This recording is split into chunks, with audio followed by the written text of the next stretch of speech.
Cuando Jesús fue crucificado había estado despierto aproximadamente 36 horas sin dormir.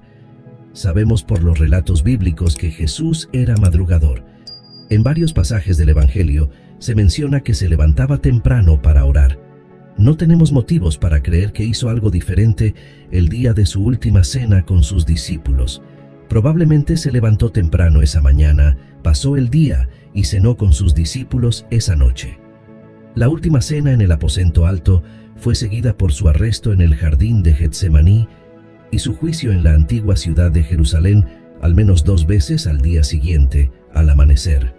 Fue colgado en la cruz durante todo el día, entre el momento en que fue arrestado y el momento en que realmente murió.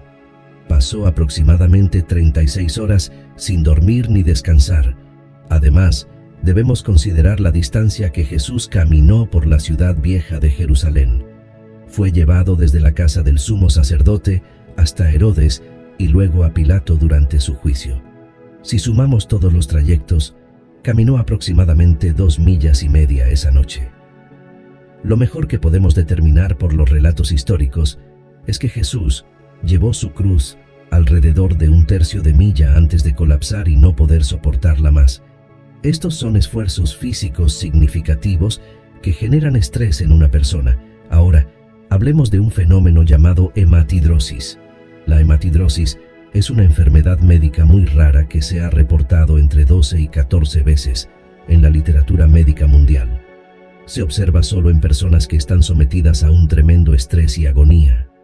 En este fenómeno, una persona realmente exuda sangre de cada glándula sudorípara de su cuerpo.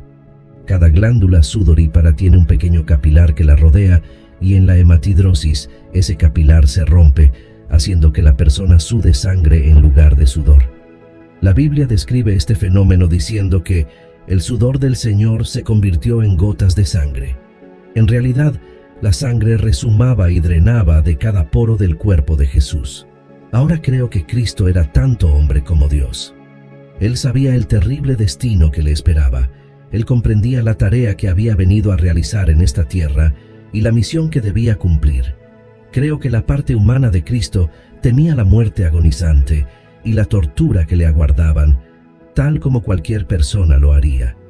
Sabemos que oró en el jardín de Getsemaní, diciendo: «Padre, si es tu voluntad, deja pasar esta copa de mí». Sin embargo, se sometió a la voluntad de su Padre Celestial. En el jardín de Getsemaní, Jesús estaba bajo una intensa ansiedad y estrés físico y emocional, consciente de que en pocas horas enfrentaría una de las muertes más agonizantes y brutales de la historia. Entonces, ¿por qué el Señor no se desangró si sudaba sangre de cada glándula sudorípara de su cuerpo? La explicación podría ser el clima. En esta época del año, en Israel, los días son cálidos y las noches frescas. Es posible que el aire fresco de la noche haya provocado que la piel sudorosa y ensangrentada de Jesús se enfriara, lo que hizo que los capilares se contrajeran y la pérdida de sangre se minimizara. Es importante considerar que, cuando los soldados se llevaron a Jesús del jardín de Getsemaní, es probable que su cuerpo estuviera cubierto de una mezcla de sudor y sangre. Imagino que esta imagen sería impactante. Ahora, hablemos sobre los azotes. Los azotes eran una forma de tortura terrible que los ciudadanos romanos no podían recibir. Solo se aplicaban a esclavos y criminales. Era uno de los castigos más crueles que los romanos infligían a los seres humanos. Por lo general, la víctima era desnudada y atada por las muñecas a un poste o una pared con la espalda expuesta. Luego, 2 hombres la azotaban desde los brazos hasta los hombros, pasando por las nalgas, las piernas y las pantorrillas hasta los talones. Los legionarios romanos, uno a cada lado, alternaban los golpes. Según los relatos históricos, la flagelación tradicional constaba de 39 latigazos. Imagina a 2 legionarios romanos grandes, fuertes y fornidos, equipados con un látigo con mango de madera de unas 18 pulgadas de largo, que tenía 9 tiras de cuero, similar a lo que hoy llamaríamos un gato de 9 colas. Cada una de estas tiras de cuero tenía entre 6 y 7 pies de largo, y en el extremo de cada una había una especie de plomada similar a las que se usan para pescar. Además, estaban incrustados pequeños trozos de hueso de oveja y ganado. La idea era que, al golpear a la víctima, estos trozos de hueso cortaran la piel y el plomo provocara un daño aún mayor. Los legionarios, expertos en su tarea, podían azotar con tanta fuerza que levantaban pequeños trozos de músculo esquelético a través de la piel, dejando tiras de músculo colgando. Un solo golpe de este látigo podía causar una laceración de 2 pulgadas de largo y 3/4 de pulgada de profundidad, lo que requeriría alrededor de 20 puntos para cerrarla. Con 39 latigazos, los legionarios infligieron suficientes heridas como para necesitar alrededor de 2000 puntos para cerrarlas. Esto ilustra el tremendo trauma físico que Jesús sufrió solo por los azotes. Nuevamente podrías preguntarte por qué Jesús no murió desangrado como resultado de estos azotes. La explicación podría ser el frío del aire nocturno que hace que los vasos sanguíneos y capilares se contraigan, reduciendo así la pérdida de sangre. Quiero que se imaginen tener una herida en la piel con un músculo de 1 pulgada expuesto al aire de la noche. Esto sería similar a una herida de arma blanca, donde los músculos se exponen a través de la piel. El propósito de los azotes era que la víctima, colgada en la cruz bajo el calor del día, fuera atacada por pájaros que podrían posarse sobre ella, picotearla y tirar de estos trozos de músculo como un petirrojo que intenta sacar un gusano de la tierra. Frecuentemente, el tiempo que una persona sobrevivía en la cruz durante una crucifixión estaba determinado por cuán severamente había sido azotada. A veces, golpeaban a un hombre casi hasta matarlo antes de ponerlo en la cruz, y solo vivía unas pocas horas. La mayor parte del tiempo, aunque la flagelación tenía como objetivo la humillación y la vergüenza pública, era un método de tortura tan inhumano que sabemos que Jesús fue golpeado en la cara y en la cabeza mientras se burlaban de él. Con toda confianza, puedo decirles que en el momento en que Jesús fue crucificado después de sus azotes, es casi seguro que sus 2 ojos estaban cerrados debido al hinchazón, y sin duda, su nariz estaba derramando sangre. Si Jesús fue atado, sostenido y golpeado en la cara por los fuertes legionarios, no creo que haya ninguna duda de que sus labios estaban hechos jirones como papel y algunos de sus dientes se soltaron o incluso fueron derribados. Podrían preguntar si los huesos de su mandíbula estaban rotos. Normalmente lo estarían, pero no en el caso de Jesús. Y te diré por qué. Durante las pruebas y la humillación de Jesús, también sabemos que una multitud de espinas fueron colocadas en su cabeza. Estoy seguro de que algunos de ustedes han estado en Israel y han visto estas espinas. Miden aproximadamente 1 pulgada y son tan afiladas como un picahielo. La costumbre era tomar una caña pequeña de 3 o 4 pies de largo y golpear las espinas en la parte superior de la cabeza de la víctima para clavarlas en el cráneo. Esas espinas, colocadas sobre la cabeza de alguien y luego golpeadas con una caña, eran lo suficientemente duras como para penetrar la tabla exterior o el hueso exterior del cráneo. Imaginen el sangrado de 300 o 400 heridas punzantes en el cuero cabelludo y alrededor de la frente debido a estas espinas.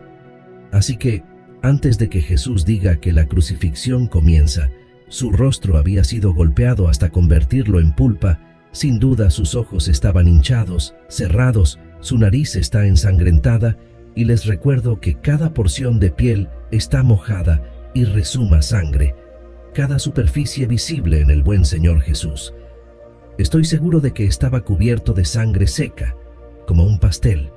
Su espalda entre sus brazos, sus nalgas y la parte posterior de sus piernas estaban literalmente destrozadas por los azotes.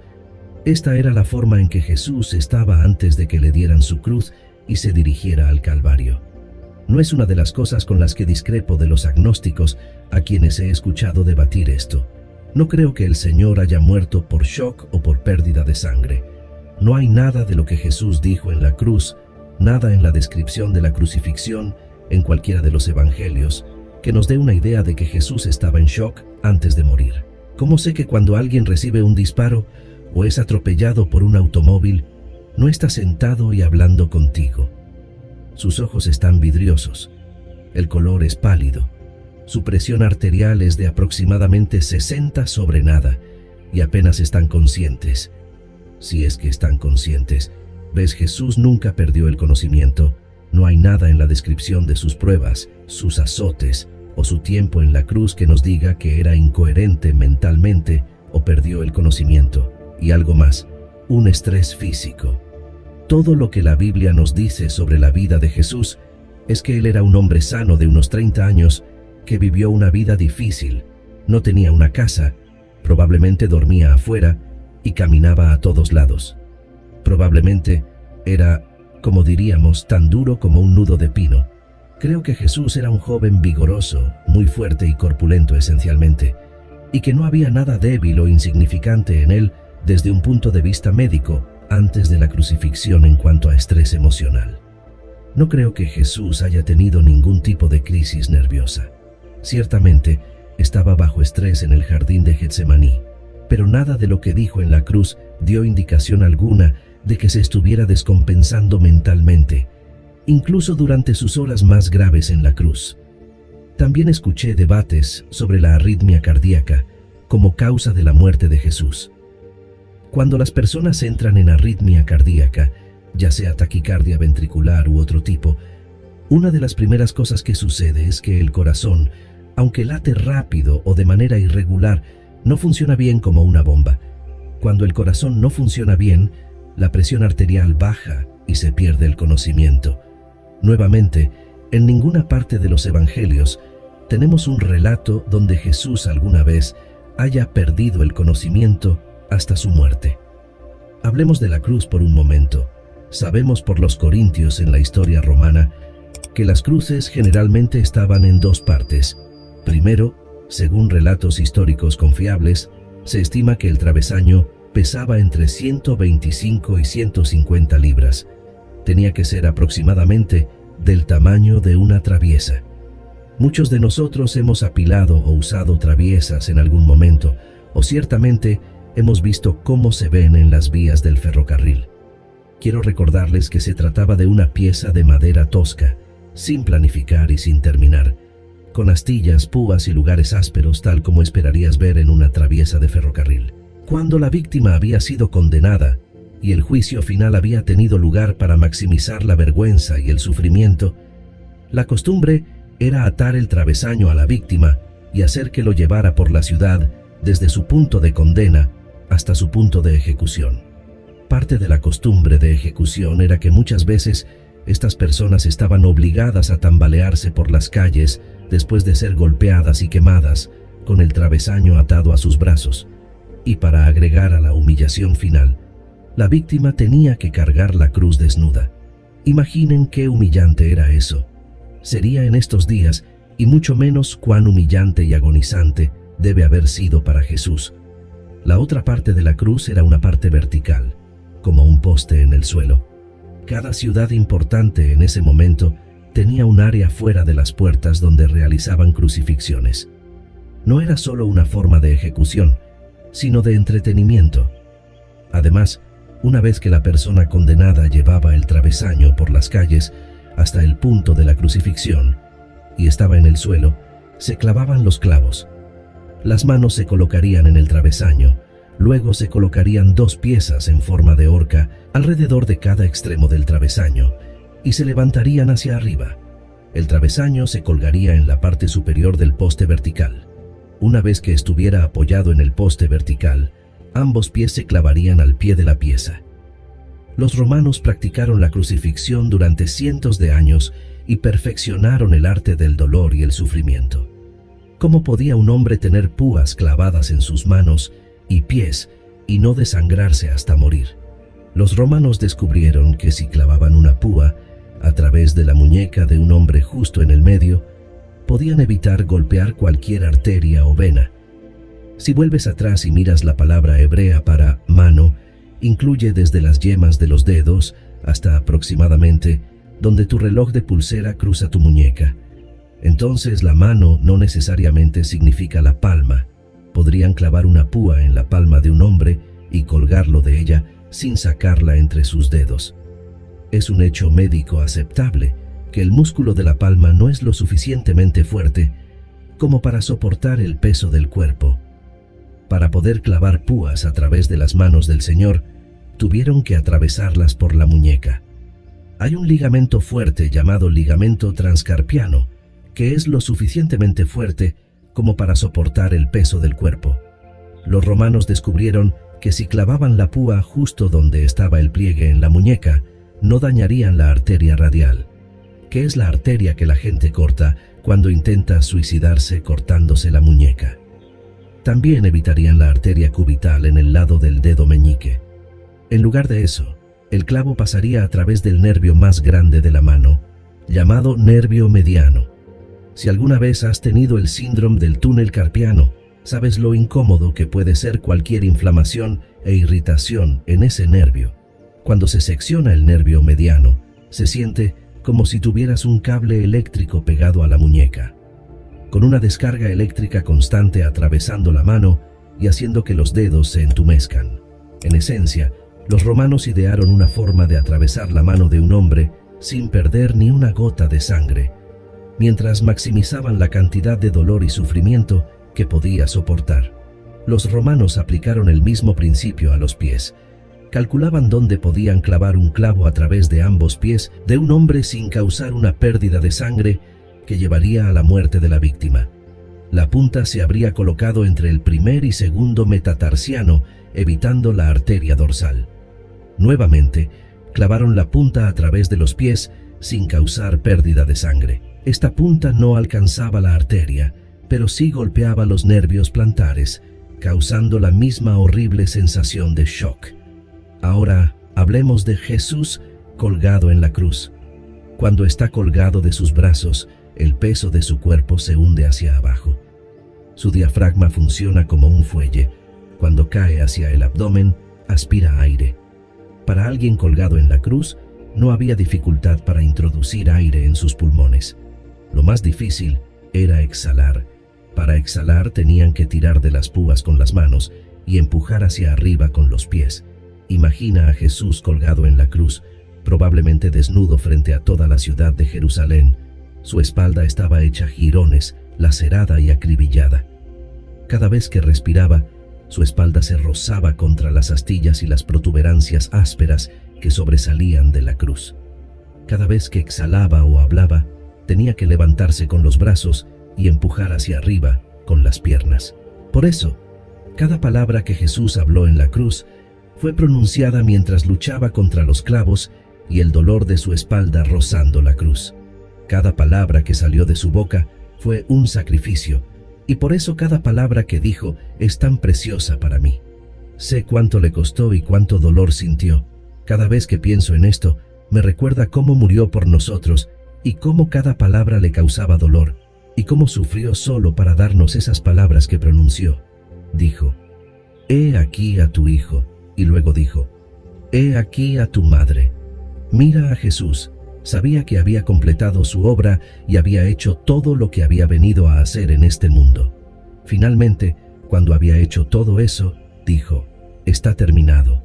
Y cuando dijo que estaba terminado, esa fue la última vez que se detuvo con las manos y empujó hacia arriba con sus pies, arrastrando su espalda sobre la cruz mientras colgaba desnudo ante la ciudad de Jerusalén, en total vergüenza y humillación, condenado y torturado por algo de lo que no era culpable. Si retrocedemos y miramos los relatos históricos, encontraremos que algunas personas realmente sobrevivieron en la cruz crucificada durante hasta 6 días. Imagina a un hombre colgado en una cruz afuera de las puertas de una ciudad, con los pájaros picoteando en sus ojos y posándose sobre su cabeza mientras cuelga allí desnudo, como un espectáculo para toda la ciudad. Ese era el punto de todo esto. Era parte de la vergüenza y la humillación que un hombre colgara allí para que la gente pudiera venir por un día o dos y burlarse, gritar acusaciones y blasfemias. La crucifixión nunca tuvo la intención de matar a alguien. Solo tenía la intención de hacer que un ser humano sufriera tanto como fuera posible antes de matarlo. Pero no creo que Jesús muriera por asfixia o agotamiento. Cuando se cansaban de ver esta agonía y sufrimiento, o cuando tenían algo mejor que hacer, tomaban una lanza y la balanceaban como un bate, golpeando a la víctima en las espinillas para rompérselas. Con la espinilla rota, la víctima ya no podía levantarse para respirar y se asfixiaba en unos 4 a 6 minutos. ¿Por qué no le rompieron las piernas a Jesús? Si volvemos al Salmo 34, dice que ni un hueso de su cuerpo se rompió. Por eso, el centurión romano no le rompió las piernas, porque la Biblia dice que no se rompió ni un hueso de su cuerpo. Y eso fue totalmente inusual en la crucifixión, porque así es como las víctimas de la crucifixión morían cuando se cansaban de ellas y se aburrían de la situación. Pero Jesús ya estaba muerto. Volvamos al capítulo 19 de Juan y veamos qué pasó. Cuando fueron al primer ladrón, el centurión romano le rompió las piernas. Lo mismo sucedió cuando fueron al segundo ladrón. Pero cuando el centurión fue a Jesús, la Biblia dice que ya estaba muerto. ¿Por qué un hombre joven y sano estaría muerto después de estar en la cruz durante 6 horas? No hay absolutamente ninguna explicación médica para ello. El Señor no debería haber estado muerto. Debería haber estado vivo, al igual que los otros dos. No fue golpeado hasta el punto de morir. Su pérdida de sangre fue mínima, y sabemos que no estaba en shock, porque todo lo que nos dijo desde la cruz tenía sentido. Identificó a su madre parada a cierta distancia del pie de la cruz. Pudo ver lo suficiente para identificarla y también identificó a uno de los discípulos. Todo lo que dijo fue coherente. No estaba loco ni sufriendo un ataque de nervios. Ni siquiera estaba en shock por la pérdida de sangre. El Señor estaba perfectamente cuerdo hasta el momento en que murió. La lanza que atravesó el costado del Señor tampoco fue la causa de su muerte. Cuando el centurión vio que Jesús estaba muerto, le clavó la lanza a un lado. La Biblia dice en Zacarías que mirarán al que traspasaron. Esta fue una profecía bíblica cumplida. Los centuriones romanos eran asesinos entrenados y se les enseñaba cómo infligir golpes mortales que podrían quitarle la vida a un hombre en cuestión de segundos. Una persona puede recibir un disparo en el lado izquierdo del corazón y probablemente camina hasta el hospital. Pero si te apuñalan o te disparan en el lado derecho del corazón, donde se encuentran la vena cava inferior y superior, estás inconsciente y casi muerto en unos 20 o 30 segundos. Este Jesús, hinchado, sin duda fue atravesado desde el lado derecho, a través del pulmón derecho, hasta el corazón y la columna vertebral. Habría penetrado en algún lugar entre el 7º y 8º espacio intercostal, probablemente a la derecha. La Biblia dice que la sangre y el agua salieron del costado de Jesús después de que la lanza fue clavada. Ahora, si tomas una unidad de sangre y la drenas del cuerpo de un ser humano y la pones en un frasco en el escritorio, en unos 30 minutos los glóbulos rojos comienzan a asentarse y el plasma sube a la superficie. Así que cuando el soldado clavó la lanza en el costado del Señor Jesús, ya llevaba 30 o 45 minutos muerto. Tal vez nunca hayas pensado que la herida del Espíritu no le quitó la vida al Señor Jesús. Él ya estaba muerto cuando le metieron la lanza en el costado. Así que permíteme hacer una conjetura sobre lo que pienso. Creo que hay una descripción muy precisa de la crucifixión en la Biblia y hay muy buena evidencia médica que se puede extraer de esa descripción que nos dice que el Señor no murió de la manera en que mueren la mayoría de las víctimas de la crucifixión. Cuando el centurión romano fue hacia él para romperle las piernas, ya estaba muerto. No podía romperle las piernas porque la Biblia decía en los Salmos que ni un hueso de su cuerpo sería quebrado. ¿Por qué entonces el soldado le clavaría la lanza en el costado? Zacarías nos dijo cientos de años antes que miraríamos al que habíamos traspasado, y lo que salió fue sangre y agua. Creo que hay suficiente evidencia médica allí de que el Señor había muerto al menos media hora o una hora antes. ¿Y qué le quitó la vida al Señor? Ningún hombre lo hizo, ningún centurión romano, ninguna cruz le quitó la vida a Jesús. Él fue capaz de hacer algo que nunca hemos visto en otro ser humano. Dio su vida cuando estuvo terminada y en voz alta se rindió Él. Jesús dio su vida. La razón por la que mi Padre me ama es que doy mi vida solo para tomarla de nuevo.